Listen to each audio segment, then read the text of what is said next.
In the land of the sunshine and sea, where the rhythm of reggae Reflection sets time. us free, we Yes. reflect on the history. High school days, primary school days in Jamaica was a wonderful time. I enjoyed my primary school days, you know. It was wonderful, although the teachers beat bad. They beat you bad, man. I mean, oh boy, I tell you, there was one story, it was rough for me. I tell you, I want you to listen to me, because this one is interesting. So I had two friends. You know, the teacher, you know, those desks that you used to sit on, you had 3 people on a desk.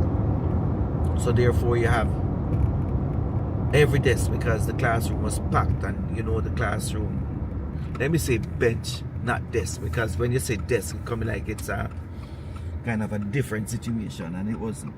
All right, so it was actually a desk.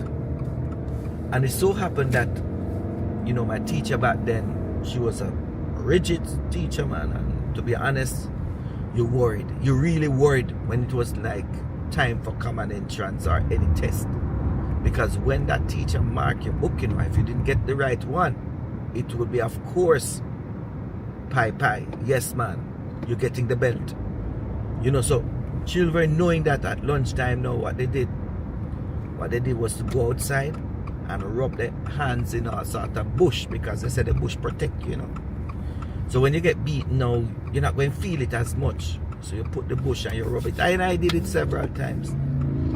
I don't know if it worked, because all I know, when the first one hit my hand, I pull it away, and you know, in pulling it away, the bell came back and touched the teacher on her leg. And that time she decided to go over the back. Yes. And that was one thing. Yes.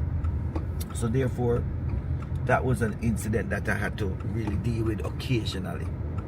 So, you know, as things went on, you know, the teacher beating, and you know what, you have to learn, and you're trying your best, and sometimes they don't even understand that you're trying your best.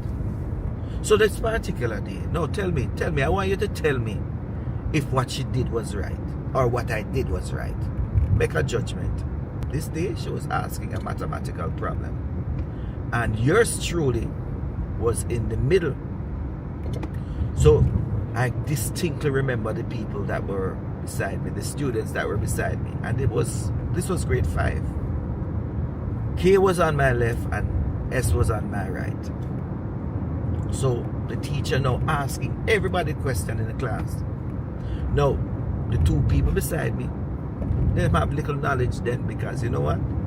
People think that they were very bright that time. You know, when people say are bright sparks in Jamaica, you know what I mean.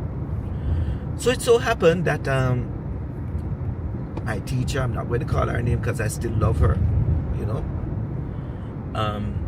said to me, think about these questions, and everyone is thinking about the questions and everything. And then she asked the person to my right to give the answer to that mathematical problem. The person gave it. Now she asked the person to my left, and the person gave it. I said, whoa, these 2 bright sparks know the stuff, man. So she asked me now, and I gave the same answer that both of them gave. What would you do? Wouldn't you do the same?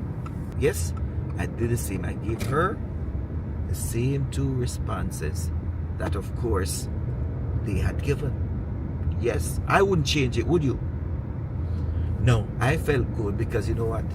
I'm at the front of the class too, you know. So you know, sir, you know that I'm looking good. This woman asked me, how did I arrive at that answer? No, you know, I don't have anything here, you know, because I hear the 2 of them. That's how I arrive at the answer. Should I tell her that? Should I say A and S gave that response, that's why I answer miss?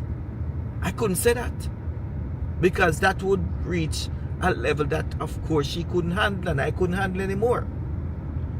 She asked me again, how did you arrive at that answer? I scratched my head, and I was scratching my head, and I said to myself, wow, I don't know, miss. I don't know, miss. She said, what do you mean you don't know? You must know. And you see, before the must know echoed out of the mouth, is a slap I get, you know. Yes, I got it right over the little back. She never touched it too hard, but I felt it, and I You know, when you get the first hit, you kind of move, yes. She said, you must know, and don't let that happen again. The lesson is, from that day, I learned one thing.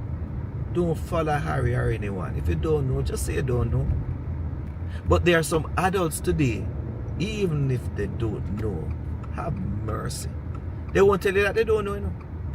They will tell you and pretend as if they know. And that is where the story comes in. Always remember, never tell someone something you're not sure of.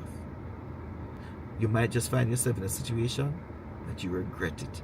Like in my case, I don't say things nowadays that I don't know. And if you tell me something I'm unsure of, I'm going to do a research. Yes, that day when K and S answered that question, my biggest mistake was to say the same answer. And then, of course, my teacher asked me, how did I know? And I could not explain. From that day, I learned one thing. Don't follow people. You know, in the end, the reality is, let me tell you the truth, both K and S were wrong. So they got their beaten afterwards too. Because of course she came back and touched both of them because they weren't thinking. So I wasn't the only one who got the beating, you know. The whole of them got beaten in that class that day. Because you know what? No one knew, but pretended as if they knew. And guess what?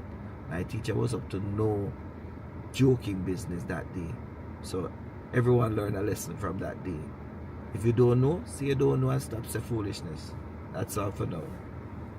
In the land of the sunshine and sea, where the rhythm of reggae sets us free, we reflect on the history that has been, to find the strength in the roots of our kin. In the melodies that softly sway, we find solace in words they say.